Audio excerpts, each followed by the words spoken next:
Hi friends, welcome to our channel. చూడండి గోమాత ఎంత చక్కగా, చూడండి తను ఎంత బాగా మెస్తుందో చూడండి. చాలా నాకు నైస్ అనిపిస్తుంది. ఉదయం లేచిన వెంటనే మేమున్న కమ్యూనిటీలో ఒకసారి గోమాతని పెంచుతాడనమాట, గోవును.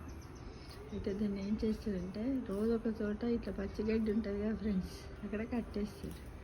అయితే తన దుడు శుచి శుభ్రత అన్నీ ఏవి లేకుండా గడ్డిని ఎలా వేసేస్తుంది కదా.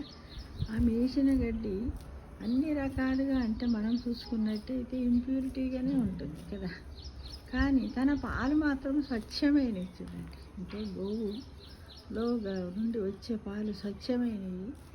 ఎన్నో జబ్బులకు కూడా అన్ని సర్వరోగ నివారణ అంటారు కదా.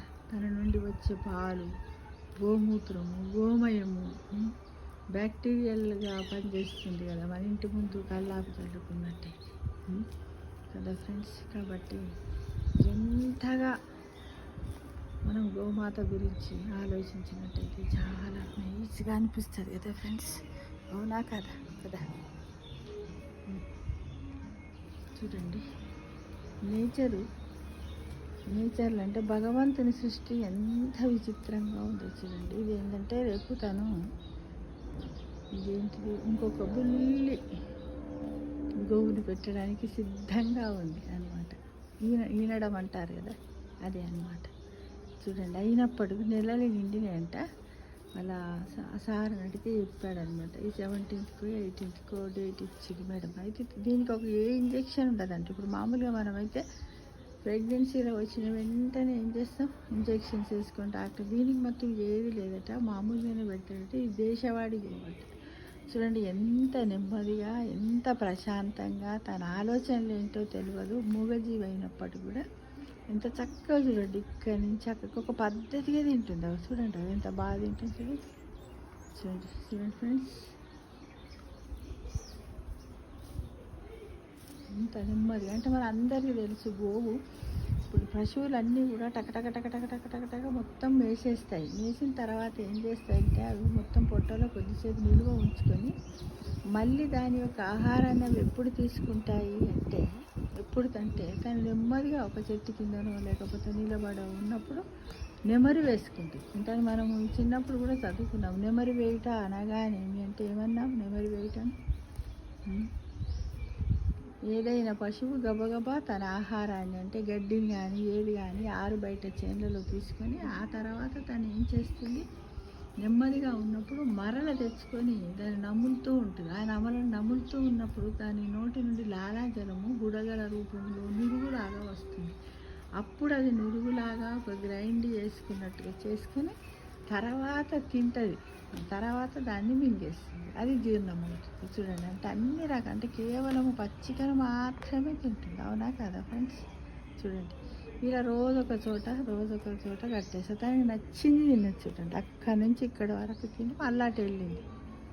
చూడండి, ఈ విధంగా నేను కూడా ఆ గోవును ప్రతిరోజు చూడడము, దర్శించుకోవడం చాలా ఆనందంగా ఉంది. ఇది అక్కడక్కడ గోమయం వేసినట్టయితే ఆ గోమయాన్ని కూడా నేను ఏం చేస్తానంటే తీసుకొని ఇంటి ముందు ఉన్నటువంటి పూల మొక్కలన్నిటికీ వేస్తూ ఉంటాను అనమాట. అంటే గోవు అనేది భగవంతుడు ప్రసాదించినటువంటి, భగవంతుని రూపంలో ఉన్నటువంటి ఒక దేవతని అనుకోవచ్చు కదా ఫ్రెండ్స్. చూడండి, ఎంత నెమ్మదిగా తింటుంది కదా, చాలా బాగా అనిపిస్తుంది. అది ఎలా తింటుందో సార్, ఇక్కడి నుంచి ఎక్కడికి వెళ్ళిపోయింది.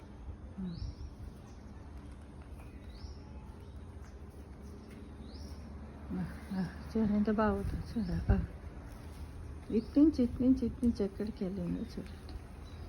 మళ్ళీ ఇదేమో తల్లి. అయితే అంతకుముందు ఉన్నటువంటి, అంతకుముందు అంటే ఇంతకంటే ముందు ఇది దూడ, బ్లాక్ కలర్లో ఎంత బాగుంటుంది. ఇది కూడా దేశం. తను కూడా ఎలా ఉంటుంది, తల్లిని చూసుకుంటే నియర్ బైలోనే తింటూ ఉంటుంది కదా ఫ్రెండ్స్. ఎంత బాగా అనిపిస్తుంది, వీడియో తీస్తుంటే చాలా బాగా అనిపిస్తుంది ఫ్రెండ్స్. ఈ విధంగా ప్రకృతిలో అంటే మనం ఏంటి, ప్రతి వాళ్ళం కూడా మానవ జన్మ ఎత్తిన వాళ్ళం కనీసం ఒక గోవునైనా మనం సంరక్షించాలి. గోహత్యను నివారించాలి, మన హిందూ ధర్మాన్ని కాపాడుకోవాలి. ఎందుకంటే ఒక గోమాతలోనే ముక్కోటి దేవతలు ప్రతి ఒక్క గోమాత అవయవంలో ప్రతి చోట ఉంటారనేది మనకు గోమహత్యము అనే స్తోత్రంలో మనకు చెప్పబడుతుంది.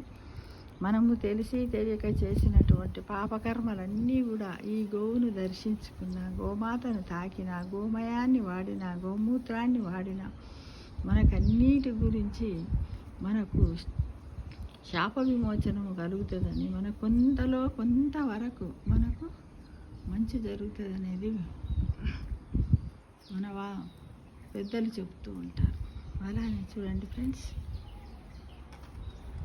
అసలు ఇప్పుడు ఎన్ని క్యాన్సరు, దీర్ఘకాలికమైనటువంటి జబ్బులు, క్యాన్సరు, మూత్రపిండాలు, కిడ్నీ, హార్ట్, ఇవన్నీ సంబంధించినటువంటివి కూడా ఈ గోమూత్రం నుంచి, గోమయం నుంచి కూడా మెడిసిన్స్ తయారు చేస్తున్నారు. దానివల్ల మనుషుల యొక్క లైఫ్ స్పాన్ కూడా పెరుగుతుందంట ఫ్రెండ్స్. ఈ మధ్యలో నేను ఎక్కడో పత్రికలో చదివాను. అదిగో చూడండి, మనం అసలు ప్రతిరోజు మన ఇంట్లో ఎక్కడన్నా మనకు స్వచ్ఛమైనటువంటి గోవు పాలు దొరికినట్టయితే అవి తాగాలి. తాగడం వల్ల మనలో ఉన్నటువంటి మలినాలన్నీ కూడా బయటకు పోయి మనకు ఆరోగ్యం లభిస్తుంది, సంపూర్ణ ఆరోగ్యం లభిస్తుంది. ముట్టి పాలనే సంపూర్ణ ఆరోగ్యం అన్నాం. ఆవు పాలను కూడా మనము సంపూర్ణ ఆహారంగా మనము తీసుకోవచ్చు. అన్ని రూపాలలో పెరుగు చేసుకోవచ్చు, టీ చేసుకోవచ్చు, వెన్న, అన్నీ. కాకపోతే కొంచెం పలసగా ఉంటాయి, కానీ దీంట్లో హై ప్రోటీన్స్ అన్నీ ఉంటాయి, దీంట్లో మినరల్స్ అన్నీ ఉంటాయి. కాబట్టి మనం అందరం కూడా సంవత్సరంలో కనీసం ఒక నెల రోజుల పాటు ఎక్కడ నుండి స్వచ్ఛమైన పాలు తాగడానికి, స్వచ్ఛమైన నెయ్యి తినడానికి మీరు అది చేయండి ఫ్రెండ్స్. చూడండి ఎంత బాగా ఎటుపోయింది, ఎంత బాగా చూడండి కదా. నాకైతే చాలా ఆనందంగా ఉంది ఫ్రెండ్స్. ఆ గోవు వస్తుందేమో అని ఇలా తీసుకుంటున్నాను. ఓకేనా? Thank you for watching.